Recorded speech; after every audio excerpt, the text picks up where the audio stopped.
Everyone, कैसे हो सब। This is science educator Akshay Kumar Upadhyay, welcome back. और आज हम लोग डिस्कस करने वाले हैं क्या आप प्रिपरेशन आज भी स्टार्ट कर सकते हो। तो आंसर क्या होना चाहिए, यस होना चाहिए, नो होना चाहिए।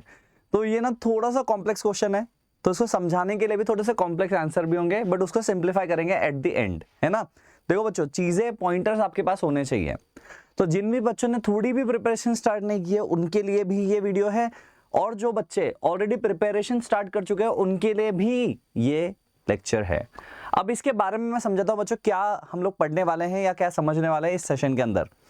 तो अगर कोई बच्चा है जो प्रिपरेशन कर रहा है, उन्होंने प्रिपरेशन स्टार्ट कर दी है और वो कंफ्यूज्ड है कि अगस्त के बाद से एग्जाम तक क्या करना चाहिए, ओके एक प्रोजेक्शन मैप दिमाग में रखना पड़ेगा आप लोगों को बच्चों बिफोर प्रिपेयरिंग। तो आज के सेशन में हम लोग वो भी डिस्कस करेंगे। सेकंड चीज जो हम लोग डिस्कस करने वाले हैं वो ये है कि अगर किसी बच्चे ने थोड़ा भी प्रिपरेशन नहीं किया, समझो वो बहुत ही माइल्ड प्रिपरेशन करके बैठा है और वो सोच रहा है वो बोर्ड दे देगा, एंड के लिए कुछ रखा है, तो उसके लिए भी ये सेशन है। देखो दोनों के लिए है, और कुछ कॉमन फैक्टर्स भी है, देयर आर मल्टीपल फैक्टर्स जो डिफरेंशिएट करेंगे एक लर्नर को जिसने मिड टर्म प्रिपरेशन कर ली है उस बच्चे से जिसने मिड टर्म प्रिपरेशन नहीं की है। ठीक है, so let's start with the session. अब देखो बच्चों, पहला चीज ये है कि आपके एग्जाम का डेट आपको पता होना चाहिए, राइट है, सबसे इंपॉर्टेंट। अब बोले सर 15 फरवरी डिक्लेयर थोड़ी ना है बच्चों, लेकिन अनाउंस्ड है ना कि 15 फरवरी के बाद से एग्जाम स्टार्ट होंगे। मैंने आप लोगों को लास्ट सेशन में भी बताया था, लास्ट वीडियो में भी बताया था कि आप जब भी प्रिपरेशन करने बैठ रहे हो दिमाग में ये रखो कि 15 फरवरी ही आपका एग्जाम डेट है। अब अगर लॉजिकली सोचो, अगर आपका 15 फरवरी एग्जाम डेट है, इसमें आपको प्रिपरेशन करना है तो फरवरी कंसीडर करते हैं। मंथ कितने बचे, आज से स्टार्ट करते हैं, अगस्त से ही। अगस्त है, सितंबर, अक्टूबर, नवंबर, दिसंबर, जनवरी एंड देन फरवरी, गिनो ही मत, जनवरी। 6 मंथ आपके पास बचते हैं। अब इस 6 मंथ में क्या स्ट्रेटजी होनी चाहिए, ये क्वेश्चन बच्चों को होता है। बट एक छोटी सी चीज मैं कहूंगा, पहले ये 6 मंथ प्रिपरेशन नहीं करना है, ये स्ट्रेटजी 6 मंथ के लिए सोच रहे ही नहीं है। जनवरी काउंट करना ही नहीं है बच्चों, जनवरी एंड फरवरी आपको काउंट नहीं करना है। सर क्यों नहीं करना है, वो भी तो मंथ है बच्चों, उसके लिए अलग थोड़ा सा प्रिपरेशन टेक्निक्स है। तो अब देखो दोनों ही लर्नर्स को, ओके बच्चों जनवरी फरवरी निकाल दिया, मतलब 5 महीने हैं समझो अप्रोक्सीमेटली। अगर आप समझो आज से अगर कंसिडर भी कर रहे हो, राइट, तो भी अप्रोक्सीमेटली आपके पास 4 महीने 20 दिन बच रहा है, हो गया 20 डेज, 4 मंथ 20 डेज, 5 मंथ्स रफली। अभी आप सोचो बच्चों कि आपके पास 150-160 डेज भी नहीं है प्रॉपरली, इसमें प्रिपरेशन करना है, तो दोनों कैटेगरी के लर्नर्स कैसे करें। ओके अब मैं कैटेगरीज में क्यों डिवाइड कर रहा हूं, बिकॉज़ प्रिपरेशन टेक्निक दोनों के अलग होनी चाहिए। पहली चीज, क्या आपने मिड टर्म की प्रिपरेशन की है या नहीं की है, तो मैं दोनों ही लर्नर्स के बारे में बात करूंगा। ठीक है, जिसका मिड टर्म प्रिपरेशन हो चुका है, जिसका मिड टर्म प्रिपरेशन नहीं हुआ है, दोनों लर्नर्स आएंगे इसमें। मिड टर्म जिसने प्रिपरेशन कर लिया है वो ऑलमोस्ट सक्सेस की सीढ़ी चढ़ चुके हैं। आने वाला पार्ट बच्चों, जो आने वाला टाइम है उसमें आपको और जो बचे हुए चैप्टर से वो करना है, एज वेल एज इनका रिवीजन भी करना है। तो वो कैसे करना, उनका अलग से प्लान बनेगा। और जो लर्नर्स ने बिल्कुल भी प्रिपरेशन नहीं किया, फिर बहुत कम प्रिपरेशन की है, उनके लिए प्लान कुछ अलग तरीके से बनेगा। ठीक है, तो पहले ना हम लोग समझते हैं कि जिसने मिड टर्म प्रिपरेशन, मैं अगर कह रहा हूं तो कौन से चैप्टर्स के बारे में मैं बात कर रहा हूं, साइंस में। ठीक है, एक एग्जांपल के तौर पे हम लोग साइंस लेते हैं। तो साइंस में समझो बच्चों मिड टर्म प्रिपरेशन आप लोग बात कर रहे हो, और मिड टर्म में ये बेसिक टॉपिक्स आने वाले थे। कौन से है सर, लाइफ प्रोसेस है, लाइट है, control and coordination, acid base and salt, chemical reactions and equation and human है। अब लॉजिकली सोचो, क्या आपका इतना ये चैप्टर्स कंप्लीट हो चुके हैं? अगर कंप्लीट हो चुके हैं बच्चों, तो कमेंट में ना लिखना मिड टर्म प्रेप कंप्लीट। ठीक है, ये लिख देना तो मुझे पता चले किन बच्चों का मिड टर्म का प्रिपरेशन कंप्लीट हो गया। इसके आगे भी गए तो भी चलेगा। तो उन बच्चों का पहले हम लोग डिस्कस करेंगे कि वो बच्चे क्या करें जिनका ये चैप्टर्स कंप्लीट हो चुका है ऑलरेडी। तो आते हैं हम लोग सीधा, तो यहां पे मैंने बोला मिड टर्म जिनका प्रिपेयर हो चुका है उनके बारे में बात करें हम लोग, राइट। देखो ध्यान से, अगर आप देखो मैंने जनवरी नहीं लिखा है, अगर आप देखो मैं जनवरी नहीं लिखा, मैंने सिर्फ अगस्त तक लिखा है। अगस्त, सितंबर, अक्टूबर, नवंबर, दिसंबर लास्ट, और दिसंबर का भी थोड़ा कलर अलग है अगर आप ध्यान से देखो तो पहले बात करते हैं कि जिनका मिड टर्म पूरा हो गया वो लोग इस चैप्टर में उनके लिए टारगेट क्या होगा। जो मेजर चैप्टर है बच्चों उसको उठाना है अभी, एक मेजर एक माइनर। मैं क्या बोल रहा हूँ प्लीज समझो, अगर आप डिफरेंट सब्जेक्ट पे अप्लाई करना चाहते हो सेम कर सकते हो, एक मेजर एक माइनर। देखो बच्चों मैं लिख रहा हूं मेजर और एक माइनर। मेजर माइनर मतलब एक बड़ा सब्जेक्ट और एक छोटा सब्जेक्ट। अब सब्जेक्ट ऐसे लेंथ वाइज, हाँ सर लेंथ वाइज। देखो ध्यान से, जैसे अगर मैं समझो पिक करता हूं इलेक्ट्रिसिटी, ठीक है, इफ आई पिक इलेक्ट्रिसिटी, तो electricity is a big chapter, तो अगस्त में इलेक्ट्रिसिटी प्लस में लिख देता हूं metals and non metals, cause chemistry में यही बच रहा है ना, मेटल्स एंड नॉन मेटल्स। ये हुआ major minor. Similarly reproduction pick किया आपने, प्लस माइनर, माइनर क्या होगा, प्लस, प्लस में ये मैंने ऐसा लिख दिया ओके, प्लस मैग्नेटिक इफेक्ट, इसका भी मैक्सिमम पार्ट डिलीटेड है कि नहीं। तो आपने एक मेजर उठाया, एक माइनर, एक मेजर एक माइनर, ऐसे जा रहे हो। सिमिलरली यहां पे ले लो sources of energy for example, है ना, एनर्जी ले लिया, मेजर प्लस, अब चाहो तो इसमें माइनर इंक्लूड कर सकते हो।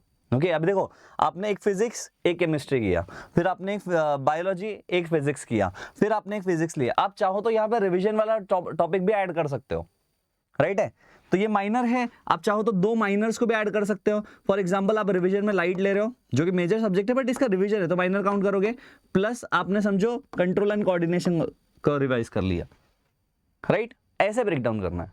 तो आपका जो पूरा अभी यहाँ पे प्रिपरेशन होगा ये 3 महीने में ही होना चाहिए।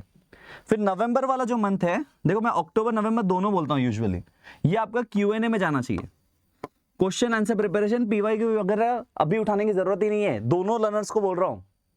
PYQ अभी चालू कर दे रहे हैं, Q&As पढ़ो, डिफरेंट टाइप के कॉम्पिटेंसी बेस्ड क्वेश्चंस करो, है ना, ऐसे कर सकते हो आप लोग। तो यहां तक का ये आपका डेडलाइन है नवंबर तक, जिसका मिड टर्म कंप्लीट हुआ उसको बोल रहा हूं, उनका डेडलाइन नवंबर तक है। नवंबर तक आपके क्वेश्चन आंसर्स कंप्लीट हो जाने चाहिए, एनसीईआरटी वाले, रेफरेंसेस के नहीं बोल रहा हूं, एनसीईआरटी वाले। फिर दिसंबर में आप क्या करोगे, रिवीजन करोगे, है ना। अब दिसंबर आपकी शुरुआत होगी PYQs की, PYQs एंड SPQs, ठीक है, PYQs और SPQs हम लोग स्टार्ट कर देंगे यहां पे, यानी जनवरी तक लेके जा सकते हो, कोई दिक्कत की बात नहीं है। जनवरी का अलग पार्ट होगा बच्चों, उसको अलग वीडियो में मैं समझाऊंगा जनवरी में क्या प्रिपेयर करना है, बट ये आपका ओवरऑल प्रोजेक्शन हो गया। तो प्रिपरेशन जब भी कर रहे हो, एक चैप्टर में अगर आप एक सब्जेक्ट में अगर 2 चैप्टर ले रहे हो, तो मेजर माइनर होना चाहिए एक मंथ में, एक मेजर एक माइनर होना चाहिए। दोनों बड़े बड़े टॉपिक ले लोगे कंफ्यूज हो जाओगे। कुछ बच्चे लाइफ प्रोसेस ले लेते हैं, साथ में इलेक्ट्रिसिटी ले लेंगे, कर सकते हो, मैं नहीं बोल रहा नहीं कर सकते, बट मेजर माइनर रखोगे तो ज्यादा लोड एक साथ नहीं आएगा आपके ऊपर। ये पहला चीज है। दूसरा है कि सर ये तो ठीक है, उन बच्चों का क्या जिन्होंने एक पर्टिकुलर टॉपिक नहीं किया है, ये समझो बच्चों हर साल बच्चे करते हैं और बहुत अच्छा फोड़ रहे हैं। ओके अगर अभी नहीं प्रिपरेशन किया या फिर समझो उसमें से 2-3 चैप्टर रह गए, तो क्या करें, डिस्कशन करते हैं उसके ऊपर भी। तो मैं कंसीडर कर रहा हूं एकदम ग्राउंड लेवल पे, कुछ नहीं पढ़ा होता ना तो भी केमिस्ट्री फिजिक्स एंड बायोलॉजी का एक चैप्टर तो भी बच्चों ने अभी तक पढ़ा होता है। ओके मतलब लाइफ प्रोसेस एटलीस्ट हो गया होता है। आप बाकी सब्जेक्ट पे भी अप्लाई कर सकते हो, आइडिया दे रहा हूं। फर्स्ट चैप्टर तो यूजुअली स्कूल वाले करा देते हैं, फिजिक्स केमिस्ट्री बायोलॉजी के एक कर लिया आपने। अब आपके पास थे कितने, देखो ध्यान से देखो, थे कितने सर, 6 थे, 6 थे, 3 आपका हो गया, मतलब 50% रह गया। तो आपका जो टाइम है बच्चों वो थोड़ा सा डिवाइड ज्यादा अलग तरीके से होगा, ध्यान से देखना, ठीक है। अब इन लर्नर्स के लिए मैं क्या बोलूंगा कि मेजर माइनर करने की जगह पर आप मेजर माइनर जो कर रहे थे, मेजर प्लस माइनर जो कर रहे थे, वो माइनर को हटाकर आप क्या करोगे, मेजर मेजर करोगे। आई नो थोड़ा ज्यादा प्रेशर आ जाएगा आपके ऊपर, बट अगेन थोड़ा पुश तो करना पड़ेगा बच्चा, अभी तक अगर मेहनत नहीं किया। मेजर मेजर सब्जेक्ट्स पहले उठाना है, मिड टर्म प्रिपरेशन सबसे पहले। तो अगस्त मंथ में जो पेंडिंग चैप्टर्स है वो कंप्लीट करोगे, सिर्फ पेंडिंग कंप्लीट करोगे। इस मंथ में आपको सिर्फ पेंडिंग चैप्टर्स को कंप्लीट करना है कि आपका मिड टर्म प्रिपरेशन पहले हो। सर मिड टर्म के एग्जाम्स हो गए सर, ये हो गए वो गए, आप बोर्ड्स की प्रिपरेशन करो तो मिड टर्म वाला पार्ट पहले उड़ा दो, कोई बाइफर्केशन ही नहीं है यहां पर। ये हो जाने के बाद ही आप फिर मेजर माइनर स्टार्ट करोगे, ठीक है। फिर यहां से वही मेजर, ये माइनर, ट्रिक वही है बच्चा। आपका एक प्रॉब्लम होगा कि आपको ना मैं एक टारगेट दे रहा हूं कि दिसंबर 15 से पहले खत्म करना है। दिसंबर 15 से पहले, जो हम लोग नवंबर में कर रहे थे ना Q&A, आपको दिसंबर 15 में 15 डेज का एक्स्ट्रा टाइम दे रहा हूं आपको Q&A कंप्लीट करने का। एनसीईआरटी बेस्ड, थोड़ा सा पीछे रह जाओगे बट एकदम बड़ा गैप नहीं क्रिएट करना, 15 days is okay, you can do it, उससे आपको थोड़ा टाइम भी मिल जाएगा रिवीजन करने का और आपके लिए फ्रेश हो गए टॉपिक्स, राइट। तो you should go with this flow, Q&A NCERT based, NCERT exemplar, समझो एनसीईआरटी के क्वेश्चंस, एग्जाम्पलर के क्वेश्चंस कंप्लीट करके रख दो साइड में। उसके बाद में दिसंबर 15 के बाद जनवरी तक पूरा, फरवरी नहीं बोल रहा, जनवरी तक पूरा हम लोग PYQs, SPQs, माइंड मैप्स, ये वो सबको जो भी होगा वो मैं वीडियो में बताऊंगा, टेंशन मत लो, वो हम लोग करेंगे और वो हम लोग साथ में भी करेंगे, टेंशन लेने की बात नहीं है। आइडिया ये होना चाहिए आपका।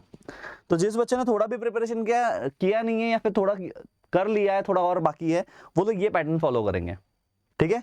1 मंथ और ले लो बट पूरा का पूरा मिड टर्म कंप्लीट करो, मिड टर्म होने के बाद ही आगे बढ़ाओगे, ठीक है। इसके बाद अब देखो कंप्लीट करते समय ना एक दिक्कत आती है बच्चों को कि थोड़ी चीजें पाइल अप हो जाती है, उसके बारे में मैं डिस्कस करूंगा बच्चों, एक एक करके बताता हूं, ठीक है। तो जिनका पाइल अप हो रहा है हमेशा मैं रेकमेंड करता हूं create a buffer time.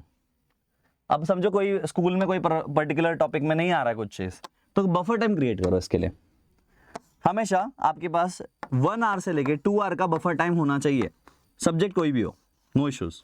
Buffer time में उसमें आप क्या करोगे, जो पेंडिंग टॉपिक्स है उसको उड़ाओगे, कोई और सब्जेक्ट के तो भी चलेगा, पेंडिंग टॉपिक्स उड़ा दोगे। बफर टाइम हमेशा होना चाहिए, 1 आवर भी चलेगा, 2 आवर भी चलेगा। सर 1 आवर एक साथ रहना चाहिए, 2 आवर एक साथ नहीं, जरूरी नहीं है।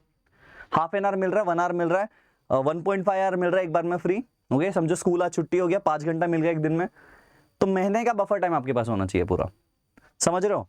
अगर आप लॉजिकली सोचो 5 महीने हैं, ओके, दिसंबर तक का हम लोग कंसिडर कर रहे हैं, 5 महीने हैं, ओके। सो इन 5 महीनों में बच्चों अभी ध्यान से देखना, इन 5 महीनों में मैं तो बोल रहा था 4 महीने 20 दिन ही है एक्चुअली आपके पास, बट स्टिल अगर आप 1 आवर भी डेडिकेट करते हो, है ना, अगर आप 1 आवर भी डेडिकेट करते हो तो 140 आवर्स आपके एक्स्ट्रा हो रहे हैं बफर टाइम में। एक चैप्टर को बहुत ज्यादा डिटेल में कवर करोगे ना तो भी 10 घंटे ज्यादा से ज्यादा लगेंगे, टीचर्स को 13 घंटे लगते हैं डाउट के साथ। सोचो मेजर सब्जेक्ट का बोल रहा हूं, माइनर तो 6-7 लेक्चर में हो जाता है, तो आप 140 आवर्स आगे चले जाओगे ना बफर टाइम की वजह से, तो इतने में आपका जो पेंडिंग टॉपिक्स है वो कंप्लीट होगा। बफर टाइम को बहुत अच्छे से यूटिलाइज करना है, अगर आप 2 आवर्स दे रहे हो तो और अच्छा, तो डबल कर लो बस, समझ में आ रहा है बच्चों। तो बफर टाइम निकालना पड़ता है, चोरी करना पड़ेगा आपको, अपने स्केड्यूल में से बफर टाइम निकालना पड़ेगा, तब जाके आप लोग कर पाओगे, ठीक है। बच्चे बोलते हैं सर ये करना है वो करना है, टाइम नहीं मिलता, कैसे नहीं मिल रहा है। देन आपके पास होना चाहिए बच्चों अपना खुद का स्टडी टाइम। सर कितना घंटे पढ़ना है, इस पे ना मैं कोई कमेंट नहीं करना चाहता, क्योंकि जो बच्चे ये क्वेश्चन पूछ रहे हैं ना कितना टाइम पढ़ना है, मुझे लॉजिक ही नहीं समझ में आ रहा है कि कभी कोई गेम खेल रहे हो, अगर आप थोड़ा सोचो बच्चों, कभी आप कोई गेम खेलते हो तो क्या आप सोचते हो कितने टाइम खेलना है, आपको जीतना होता है बस। नोटिस करो बच्चों, नोटिस करो, when you play a game, when you play a game क्या होता है नॉर्मली कि आप खेलते हो, आप हारते हो, फिर आप खेलते हो, तो you play it, you lose, then you play again, you lose, then you play again, either you quit, game he uninstall कर दोगे, either you will win, and when you win तो वो एक एडिक्शन बन जाता है, and when you continuously win, है ना, जब आप कंटिन्यूसली जीत रहे हो तो आप प्रो हो जाते हो। तो स्टडी का ये क्यों नहीं है, ठीक है। दूसरों को इंप्रेस करने के चक्कर में मैं ये लेवल पे वो लेवल पे हूं, आप लोग एडिक्शन करवा लेते हो ना एक टॉपिक का, एक गेम का, स्टडी का क्यों नहीं। स्टडी में भी तो जीत रहे हो। फायदा ये है गेम में अगर आप जीतते हो, ओके, तो आपके फ्रेंड्स के सामने आप शो ऑफ करते हो, राइट। लेकिन जब आप लाइफ में जीत रहे हो, स्टडीज में जीतते हो, तो पेरेंट्स को भी प्राउड फील होता है एट द सेम टाइम। तो आई गेस ये वाले में जीतना ज्यादा सही है। तो स्टडी टाइम कितना होना चाहिए आपकी चॉइस, आपको जीतना है ना, कितने देर खेल के जीत रहे हो वो नहीं मैटर करता, जीत रहे हो वो मैटर कर रहा है। आप 3 घंटे पढ़ रहे हो, 4 घंटे पढ़ रहे हो, 6 घंटे पढ़ रहे हो, आपकी मर्जी, मैं इसमें कोई चीज बोलूंगा नहीं।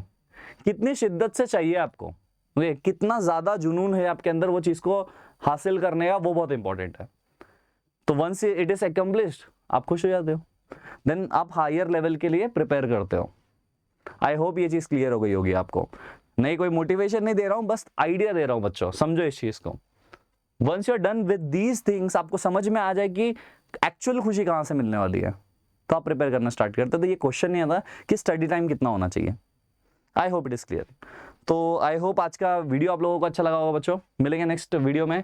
Till then bye bye, take care, this Akshay signing off. अगर अच्छा लगा है वीडियो अपने फ्रेंड्स से शेयर करो, उनको भी अवेयरनेस दे दो ये वाला। लाइक करके जाना बच्चों वीडियो को, share with your friends. Bye bye.